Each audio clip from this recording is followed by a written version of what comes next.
America से लेकर Europe तक, चीन से लेकर पाकिस्तान तक अगले 2 दिनों तक सबकी निगाहें, सबकी नजरें दिल्ली पर रहने वाली हैं। सिर्फ 4.5 घंटे बाद प्रेसिडेंट पुतिन का विमान दिल्ली में लैंड करने वाला है।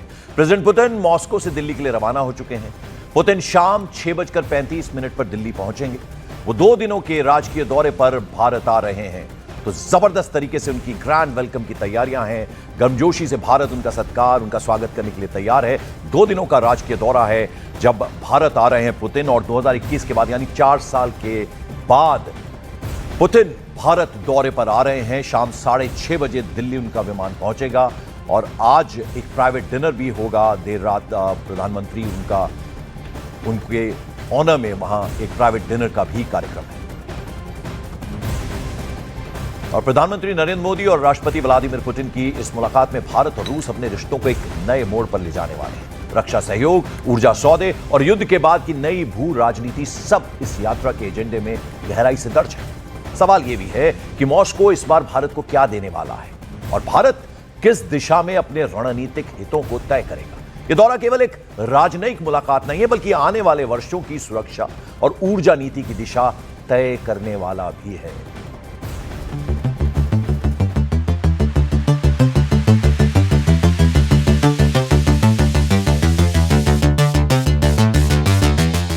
भारत और रूस के रिश्ते सिर्फ कागजी समझौतों का ढांचा नहीं, बल्कि दशकों की रणनीतिक समझ और भरोसे का इतिहास है। शीत युद्ध से लेकर आज तक रूस ने भारत की सैन्य रीढ़ को मजबूत बनाने में महत्वपूर्ण भूमिका निभाई है। इस यात्रा की शुरुआत भी इन्हीं पुराने रिश्तों की नींव पर पड़ी है, क्योंकि दोनों देशों के लिए ये मौका है कि वे अपने पुराने तालमेल को नए हालात में फिर से परिभाषित करें। यूक्रेन युद्ध ने वैश्विक सप्लाई चेन को बिखेर दिया है और कई रक्षा परियोजनाएं धीमी पड़ी हैं। अब पुतिन का दिल्ली पहुंचना संकेत देता है कि दोनों देश उन अटके हुए कॉन्ट्रैक्ट्स को, तकनीकी साझेदारियों को दोबारा रफ्तार देना चाहते हैं, जो लंबे समय से भारत के सुरक्षा ढांचे के लिए जरूरी रहे।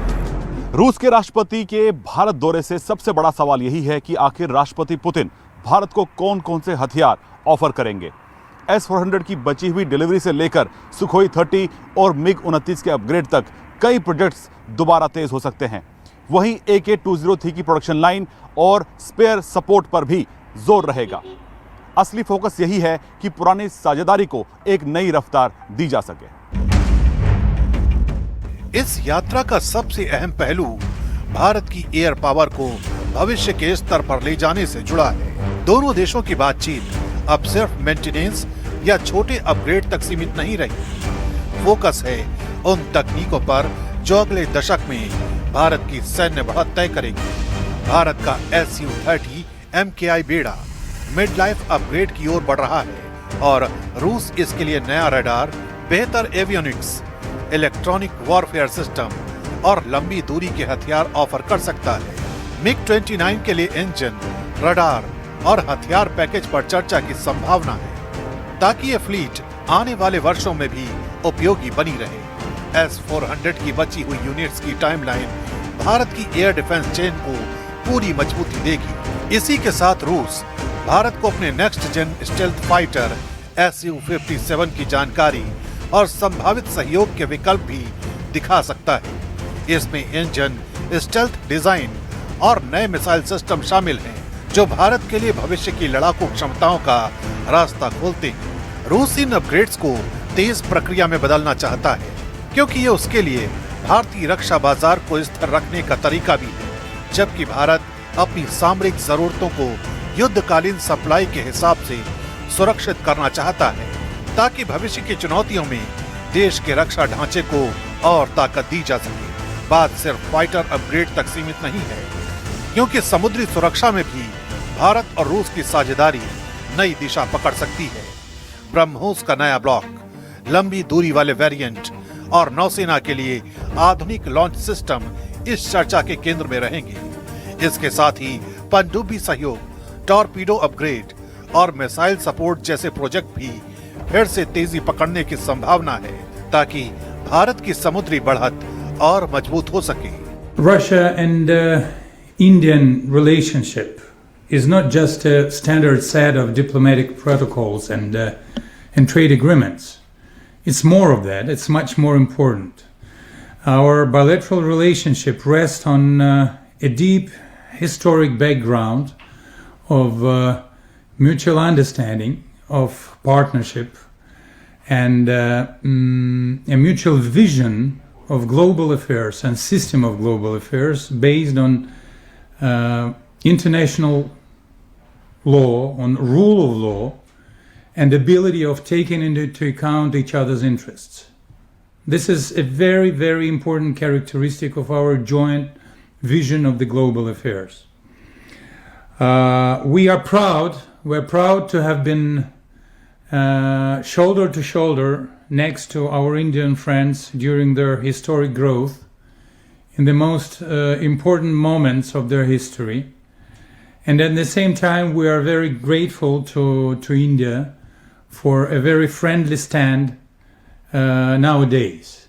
A very friendly stand towards our country and towards our interaction on global, in bilateral and global affairs. राष्ट्रपति पुतिन साल 2021 यानी यूक्रेन युद्ध के बाद पहली बार भारत दौरे पर आ रहे हैं। रूस और यूक्रेन युद्ध के बीच में उनका ये दौरा दोनों देशों के रिश्ते को रीसेट करने का एक बड़ा मौका है। दरअसल दशकों तक रूस भारत की रक्षा सप्लाई का 60% तक पूरा करता रहा, लेकिन अब 23वें वार्षिक सम्मेलन के जरिए मोदी और पुतिन को मौका होगा कि वो दोनों देशों के रिश्ते को एक नई दिशा दें। इस मुलाकात का एक बेहद अहम आयाम है ऊर्जा। यही वो क्षेत्र है जहां दोनों देशों के हित सबसे व्यवहारिक तरीके से जुड़ते हैं। डिस्काउंटेड रूसी तेल ने पिछले 2 वर्षों में भारतीय बाजार को बड़ी राहत दी, लेकिन अब ध्यान और गहरा हो रहा है। Gas project, LNG supply root और न्यूक्लियर साझेदारी जैसे मुद्दे इस यात्रा के केंद्र में हैं। सखालिन जैसे पुराने निवेशों को फिर से मजबूत करना और कुडनकुलम के आगे के चरणों को रफ्तार देना भारत के लिए ऊर्जा सुरक्षा का भविष्य तय कर सकता है। रूस भी चाहता है कि एशियाई बाजारों में उसकी मौजूदगी स्थिर बनी रहे। इसलिए यह दौरा ऊर्जा समीकरण को केवल जारी रखने का नहीं, बल्कि उसे दोबारा नए स्ट्रक्चर बनाने का मौका है। और आखिर में बात आती है उन रणनीतिक संकेतों की जिन्हें यह यात्रा दुनिया भर में भेजेगी। ऐसे वक्त में जब वैश्विक राजनीति कई ध्रुवों में बटी है, भारत और रूस दोनों ही अपने रिश्तों के महत्व को फिर से लिखना चाहते हैं। भारत अपनी रणनीतिक स्वायत्तता की नीति पर चलता है और रूस के साथ संबंध उसी दिशा का हिस्सा है। पश्चिमी देशों की नजरें इस दौरे पर टिकी हैं कि भारत किन परियोजनाओं को आगे बढ़ाता है। इसी तरह मॉस्को के लिए यह यात्रा उसके अंतर्राष्ट्रीय समर्थन सर्किल को मजबूत करने का मौका है। दोनों देशों की यह बैठक केवल द्विपक्षीय चर्चा नहीं, बल्कि उस मल्टीपोलर दुनिया की तस्वीर है जहां भारत और रूस अपना प्रभाव कायम करने की कोशिश में है। तो इस वक्त की बड़ी खबर यह है कि 23वें भारत रूस समिट में शिरकत करने के लिए व्लादिमीर पुतिन रूस से भारत आने के लिए रवाना हो चुके हैं। शाम 6:30 बजे का वक्त है जब उनका विमान लैंड करेगा। और पुतिन की इस ऐतिहासिक, इस हिस्टोरिक जर्नी पर चर्चा करने के लिए 2 खास मेहमान हमारे साथ जुड़ चुके हैं। स्टूडियो में हमारे साथ पूर्व राजनयिक दीपक वोरा साहब हैं और साथ ही साथ पूर्व राजनयिक रविंद्र सचदेवा जी भी हमारे साथ जुड़ चुके हैं। आप दोनों का बहुत बहुत स्वागत है सर। तो देखिए, आसानी से इस पूरी यात्रा को, 2 दिन की जो यात्रा होने वाली है व्लादिमीर पुतिन की, उसे समझने के लिए 2 खास मेहमान हमारे काम को आसान बनाने वाले हैं। तो दीपक वोरा साहब, पहला सवाल तो आप ही से है मेरा, वो ये कि भारत और रूस की दोस्ती किसी से छिपी नहीं है। 1947 जब भारत आज़ाद हुआ उसके बाद से ही अगर देखा जाए तो ये दोस्ती इतनी लंबी चली आ रही है और ये पूरी दुनिया भी जानती है। लेकिन फिर भी, और 100 बात की एक बात है कि बहुत खुश है व्लादिमीर पुतिन भारत आने को लेकर, बहुत उत्सुक भी हैं। तो किस तरह से देखा जाए, क्या क्या डील्स होंगी, उन पर तो हम बात करेंगे ही, लेकिन 4 साल बाद भारत आ रहे हैं, तो उस लिहाज से देखें तो कैसे देख रहे हैं आप इस दौरे को? बहुत बहुत धन्यवाद। आपके चैनल पर होता हूँ, बहुत अच्छा लगता है। रविंद्र सचदेव साहब को आपने रखा है, उनकी जानकारी बेमिसाल है, मुझसे कहीं ज़्यादा है। लेकिन शुरू में इतना ही कहूँगा, दोब्रो पजालोविच इंडियो व्लादिमीरोविच पुतिन, इसका मतलब होता है welcome to India Vladimir Putin. मैं आपको एक चीज़ मुझे बताना चाहता हूँ। आपने जिक्र किया है कि जब से हम आज़ाद हुए, सोवियत संघ और उसके बाद रूस ने कभी कुछ नहीं किया जिससे भारत के नेशनल इंटरेस्ट को हानि हो। हमने कभी कुछ नहीं किया सोवियत संघ के बरखिलाफ या रूस के बरखिलाफ। तो ये है सर भरोसा। किसी भी दोस्ती का आधार भरोसा होता है। तोड़ेंगे दम हम, लेकिन ये दोस्ती नहीं छोड़ेंगे। मैं आपको इतना बताता हूं कि व्लादिमीर पुतिन जब मैं पहली बार मिला था, लोग कहते हैं बड़ा सीरियस है, मुस्कुराता नहीं है। अब मैं आपको बताऊं, आर्मीनिया में आपके राजदूत था, वहां आए थे, तो I went up to him and I said या वास ल्यूब्लियान व्लादिमीर, यानी मैं आपसे प्यार करता हूं व्लादिमीर। तो मेरे को जब भी देखे कहता है स्पासिबा बोल्शोई, thank you very much. He smiles very easily. और एक चीज आपको और बताता हूं सर, बहुत लोगों को शायद इस बारे के मालूम हो या ना हो, रशिया का अनऑफिशियल और ऑफिशियल नेशनल जानवर भालू है, यूरेशियन ब्राउन बेयर। बहुत सारे भालू हैं। मैंने एक रशियन मित्र से पूछा था जब मैं वहां गया था, ये क्यों है?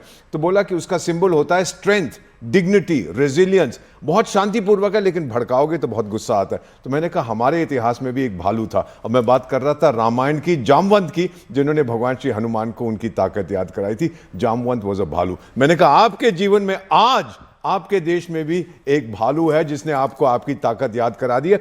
आपका आत्मविश्वास टूट गया था जब सोवियत संघ टूटा, लेकिन अब फिर आ गया। हमारे देश में भी एक जामवंत है, एक भालू है जिसने भारत को उसकी ताकत याद कर। तो वो ताली बजाने लगे, कहते that is a similarity. Sir defence तो एक चीज है, आपने बात किया इस मिसाइल का, उस मिसाइल, इस जहाज का और एयर डिफेंस का। उसके बाद एनर्जी है। 7 जो मंत्री आ रहे हैं, आप सेक्टर्स देखेंगे, और एनर्जी सिर्फ तेल नहीं है, एनर्जी न्यूक्लियर एनर्जी भी है। एग्रीकल्चर मिनिस्टर भी आ रहे हैं। हमारे वर्कर्स की मोबिलिटी है, होम मिनिस्टर भी आ रहे हैं। मेडिसिन की बात हो रही, वो भी आ रहे हैं। Science and technology, space research, वो भी आ रहे हैं। तो जो मंत्री वहां से आ रहे हैं साथ, उन्हीं सेक्टर्स पे अगर आप देखें, हम चलते जाएंगे। सर इतना मेरा ये दुनिया को संदेश हम क्या दे रहे हैं? यूरोपियंस को ये बता रहे हैं, 3 उनके यूरोपियन राजदूतों ने एक अखबार में जॉइंट आर्टिकल लिखा था, बेवकूफ लोग हैं जर्मनी, फ्रांस और ब्रिटेन, ओहो क्यों आ रहा है पुतिन, ये है वो है एटसेट्रा। यार जाने दो। किसी देश में अगर आप राजदूत हैं, ऐसी चीजें नहीं किया करते। अगर आपको कूटनीति नहीं सिखाई है, मेरे पास आ जाओ। मुझे 52 साल हो गए हैं कूटनीति में, मैं सिखा दूंगा। ये इंटरफेरेंस होता है किसी देश के इंटरनल अफेयर्स में।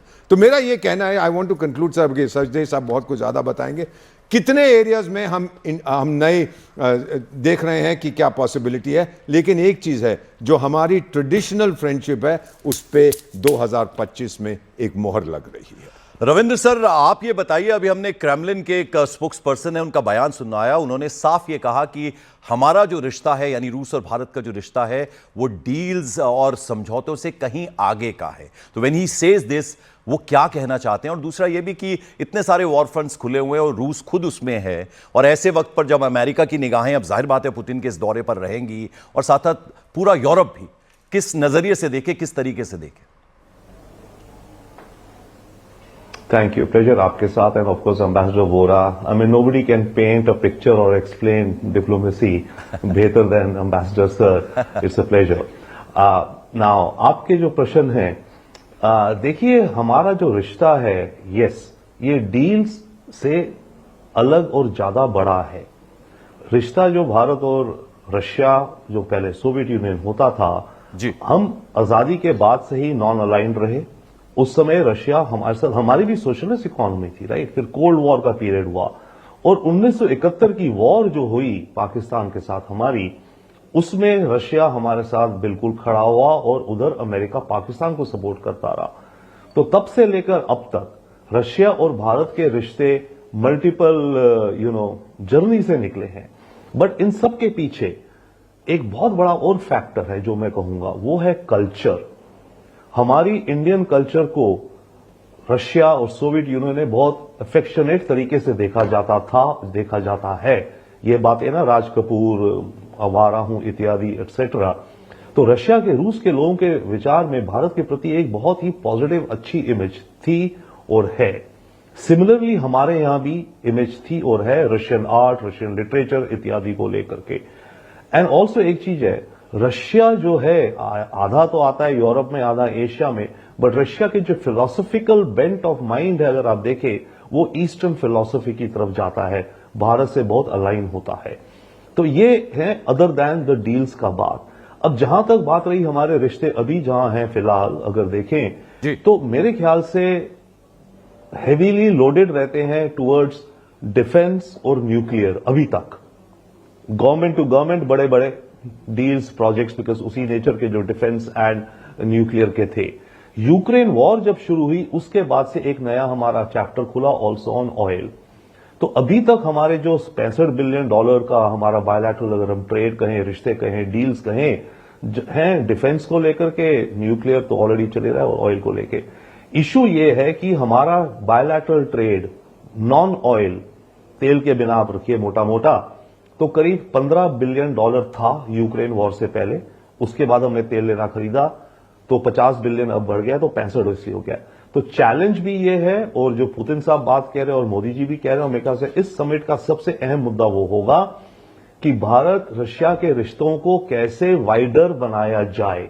बिल्कुल, इनको आगे ठीक है, कैसे बढ़ाया जाए उस पर cultural पूरी background दुनिया है। की भी नजर है। और भारत और रूस तो चूंकि पुरानी दोस्ती है, तो इसलिए सबकी निगाहें पुतिन के इस दौरे पर टिकी हुई है और इसके क्या मायने हैं, कौन कौन सी डील्स होने वाली हैं, पॉइंट वाइज हम आपको समझाने की कोशिश करते हैं। मेरी सहयोगी शिवांगी के पास डिटेल है। शिवांगी। निश्चित तौर पे पंकज, और ये जो भारत और रूस के टॉप लीडर्स हैं, ये जब मुलाकात करेंगे तो कौन कौन सी डिफेंस डील्स पर बात करेंगे, ये अब हम आपको बताते हैं। देखिए, भारतीय वायुसेना को स्टेल्थ फाइटर जेट की जरूरत है। ऐसा माना जा रहा है कि पुतिन के साथ बातचीत में Su-57 फाइटर पर बात पक्की हो सकती है। Su-57 5वीं पीढ़ी का स्टेल्थ फाइटर है। अब इसमें बड़ी बात क्या है, ये जानिए।